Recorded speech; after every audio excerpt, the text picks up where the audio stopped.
Sir तो मतलब मैं बता रहा हूँ कि मैं डिजर्व करता हूँ और 100% टिकट मिलेगा, इसमें कहीं से कोई डाउट की अगर नहीं टिकट मिला तो फिर क्या करेंगे? ऐसी संभावना ही नहीं है कि नहीं मिलेगा।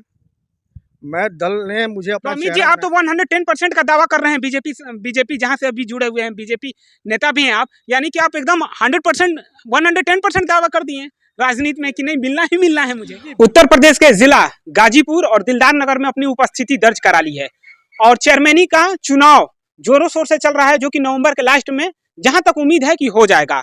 और तमाम प्रत्याशी हैं, तमाम प्रत्याशियों से मैं मिलने का प्रयास कर रहा हूं और IDTV जा जाकर बात करने का प्रयास कर रही है। नमस्कार, मैं अजय कुमार और हमारे बीच बातचीत करने के लिए अमित जायसवाल जी हैं और बीजेपी में इनका पद भी है, मंडल अध्यक्ष भी हैं और आर्य समाज के प्रधान भी हैं दिलदार नगर से।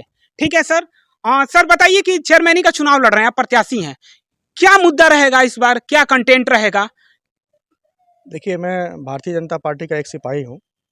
पार्टी अगर निर्णय करती है कि मुझे चुनाव लड़ना है, मेरी तैयारी पूरी है। पार्टी अगर मुझे चुनाव लड़ाएगी तो 100% मैं 1995 में हमारी जीत हुई थी, उसके बाद से हम लगातार हारते हुए आए हैं। 2022 में चुनाव जीत करके प्रचंड बहुमत से पार्टी को और मजबूत करेंगे। अच्छा ठीक है सर। पार्टी का बड़ा अभी मसला चल रहा है टिकट को लेकर, हम चलते चलते सर बात कर लेते हैं। और पार्टी को लेकर बड़ा मसला चल रहा है, सबसे बड़ा मसला है कि भारतीय जनता पार्टी से अब जुड़े हुए हैं, कार्यकर्ता भी हैं, नेता भी हैं। ठीक है, तो ये बताइए अगर भारतीय जनता पार्टी आपको टिकट नहीं देती है तो निर्दल लड़ेंगे या फिर पार्टी से लड़ेंगे? बड़ा मसला है इस पे, बड़ा बड़ा मसला है ये। मैं 32 साल से पार्टी का कार्यकर्ता हूँ और लगातार सक्रिय सदस्य हूँ और एक दल की राजनीति है, मैंने कभी दल बदल आज तक नहीं किया। सर तो मतलब मैं बता रहा हूँ कि मैं डिजर्व करता हूँ और 100% टिकट मिलेगा, इसमें कहीं से कोई डाउट की अगर नहीं टिकट मिला तो फिर क्या करेंगे? ऐसी संभावना ही नहीं है कि नहीं मिलेगा। मैं दल ने मुझे अपना अमित जी आप तो 110% का दावा कर रहे हैं, बीजेपी जहां से अभी जुड़े हुए हैं, बीजेपी नेता भी हैं आप, यानी कि आप एकदम 110% दावा कर दिए हैं राजनीति में कि नहीं मिलना ही मिलना है मुझे। जी बिल्कुल मिलना है। देखिए, दरअसल दिलदार नगर मंडल 105 बूथ हमारे हैं और मुझे 11 बूथ का ही चुनाव लड़ना है और मेरे मंडल का ही है और उसी मंडल में चुनाव लड़ना चाहते हैं, तो पार्टी जरूर इस पर विचार करेगी। इसमें कहीं से कोई संशय की स्थिति मुझे तो नहीं है। ऑप्शन रखे होंगे ना, अगर नहीं मिलेगा तो हम क्या करेंगे? पार्टी बिल्कुल सोच समझ के निर्णय करेगी। ऐसा नहीं कि पार्टी बिल्कुल सर्वे कराएगी और कहीं से भी सर्वे अगर होगा तो जनता के बीच हम हैं। लगातार 7 साल हम पैदल चले हैं जनता के बीच में, जनता के सुख में दुख में। सुबह 8 बजे निकलते हैं तो पिछले 7 साल का मेरा रूटीन है कि कभी 10-11 बजे से पहले मैं घर नहीं पहुँचा। अच्छा ठीक है सर। सर ये अमित जी मैं ये जानना चाहता हूँ कि हर एक चुनाव का एक अपना अपना एक कंटेंट होता है कि मतलब उसके कंटेंट का हर सांसद, विधायक, मंत्री, सभी लोग यहाँ देश के प्रधानमंत्री भी उस कंटेंट का इस्तेमाल करते हैं कि मेरा ये मुद्दा रहेगा, मैं ये, तो क्या मुद्दा है आपका चुनाव लड़ने का? देखिए, मैं वादा करने पे भरोसा नहीं करता हूँ, मैं कार्य करने पे भरोसा करता हूँ।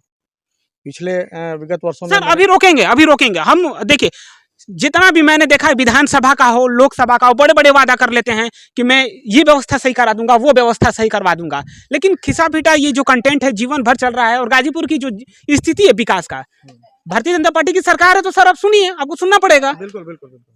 कोई विकास हुआ ही नहीं है, चारों तरफ जर्जर स्थितियां हैं, चारों तरफ 1-2 रोड बन जाने से विकास तो होगा नहीं। तो बताइए सर, कंटेंट बताइए आप अपना, तो हम बताते हैं। देखिए, सबसे पहले कि नगर में बिल्कुल सफाई व्यवस्था चरमर आ गई है।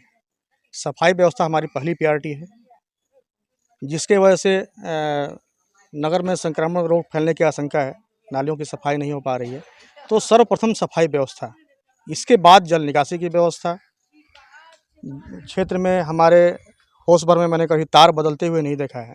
मेरा प्रयास है कि चुनाव जीतने के बाद बिजली विभाग से बात करके जितने जर्जर पोल हैं और तार हैं उसको बदलने का, उसको टाइट करने की व्यवस्था सर्वप्रथम है।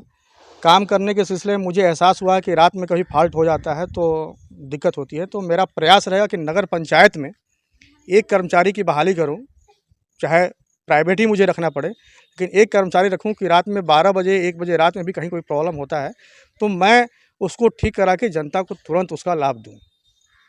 तो जो भी आप कर रहे हैं, चलिए वादा नहीं बताएं, पहले ही बता दिए कि वादा मैं नहीं कर रहा हूं, लेकिन ये सारी चीज व्यवस्था कर। जीतने के बाद मानसिकता चेंज हो जाती है लोगों की, इस पे क्या कहेंगे?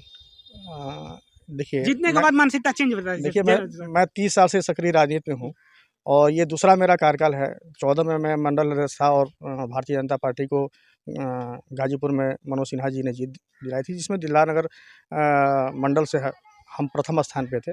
इसके बाद दूसरा ये मेरा कार्यकाल है। इस चुनाव में भी दिलदार नगर में पिछली बार जितना मत मिला था उससे अधिक हमारा मतदान हुआ है हमारे पार्टी के पक्ष में।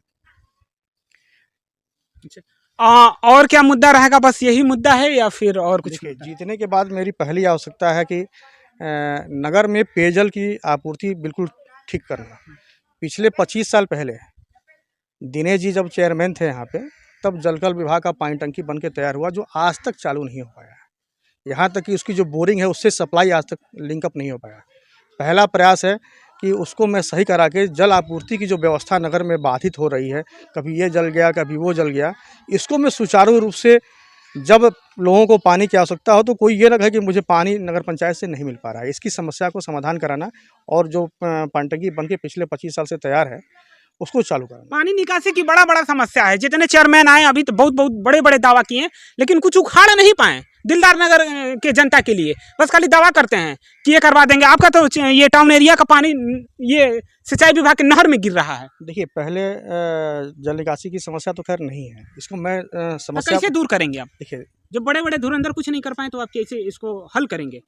देखिए, जल निकासी की समस्या, पहले यहाँ का जो पानी था वो पोखरे में जाता था, अब नहर में जाता है। अगर नहर विभाग जिस दिन पानी रोक दे उस दिन यहाँ के लिए समस्या है। तो क्या कुछ चल रहा होगा ना आपके मन में कि उसको कैसे निकाला जाए? उसके लिए शासन, जब मैं जीतूंगा तो शासन अपना है, मैं शासन स्तर पर बैठूंगा, इसका निवारण कराऊंगा। अच्छा, बिजली व्यवस्था कर देंगे, पानी निकासी करा देंगे, और क्या सोचे हैं कुछ नया तकनीक लाने के लिए? देखिए, मैं सोचा हूँ कि नगर पंचायत में एक एम्बुलेंस की व्यवस्था कराऊँ जो ऑक्सीजन से सुसज्जित हो, जो भी उसमें सुविधा हो सकती है। अगर मैं किसी का जान बचा दिया तो ये समझूंगा कि अगर मैं मानव इंसान के रूप में पैदा हुआ तो मेरी कुछ जिम्मेदारियां भी समाज के प्रति हैं।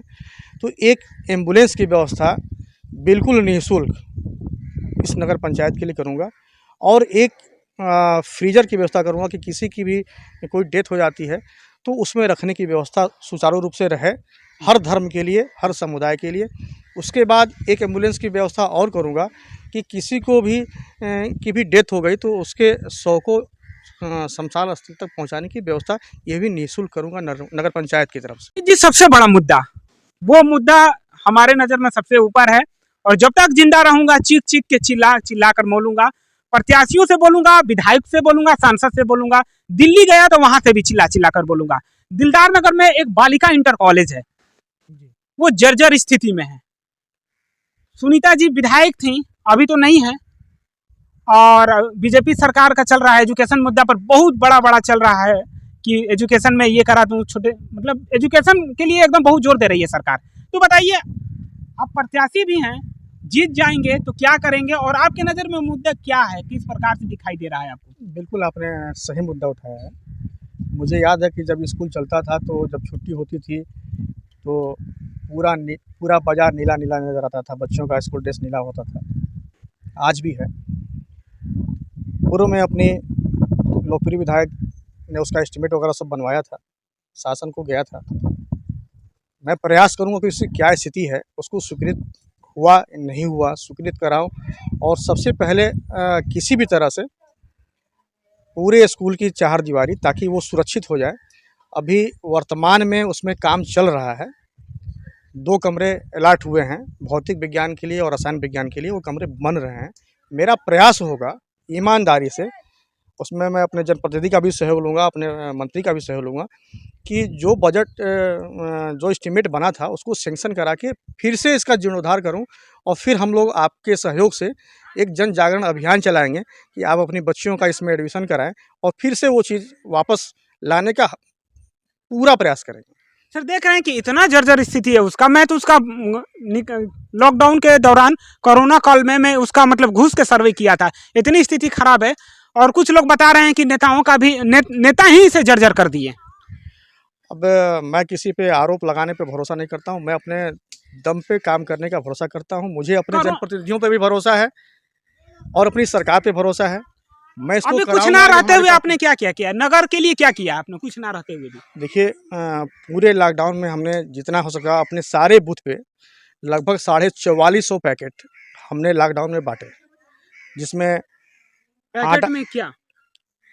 5 किलो आटा, 2.5 किलो आलू, 2.5 किलो प्याज, दाल, तेल, नमक, सारी व्यवस्था हमने हर बूथ पे जो भी पात्र व्यक्ति थे उनके यहाँ पहुँचाने का मैंने प्रयास किया है। यही नहीं, चाहे बिजली की समस्या हो, रात को 12 बजे हो, 33,000 का तार टूट गया हो, प्रयास करता हूँ। मेरे द्वारा पूरे मंडल में कोई ऐसा गांव नहीं है, कोई ऐसी चट्टी नहीं जहां मेडिकल कैंप नहीं लगा दिया गया। अगर आप नगर की बात करें चुनावी दृष्टिकोण से, तो सिर्फ फतेहपुर गांव में मैं 27 बार मेडिकल कैंप लगा चुका हूँ। अच्छा, निःशुल्क? निःशुल्क, जिसमें जांच की व्यवस्था, डॉक्टर्स को देखने की व्यवस्था, उनको दवा दिलाने की व्यवस्था, ये सारी व्यवस्था। यहाँ तक कि कोरोना वैक्सीन का भी कोई ऐसा गांव नहीं बचा अपने मंडल में या चट्टी नहीं बची जहाँ पे हमने मोहल्ले मोहल्ले वैक्सीन, कोरोना वैक्सीनेशन का कैंप नहीं लगाया। जितना उत्तेजित हैं काम को लेकर आप अभी प्रेजेंट में, जीतने के बाद इतना उत्तेजित और इतना जोश दिखाई देगा? देखिए, मैं जनता के लिए समर्पित हूँ और क्योंकि सोच मुझे समझ के बताइएगा। नहीं, बिल्कुल क्योंकि बिल्कुल, मैं फिन ले लूंगा गेयर में। देखिए नहीं, बिल्कुल बिल्कुल, ये आपका मैं छोड़ने अधिकार वाला है। नहीं हूँ। देखिए, ये आपका अधिकार है और आप जागरूक पत्रकार हैं और मुझे अच्छा लगेगा कि जब हम हमारी कही हुई बातों को याद दिलाएंगे।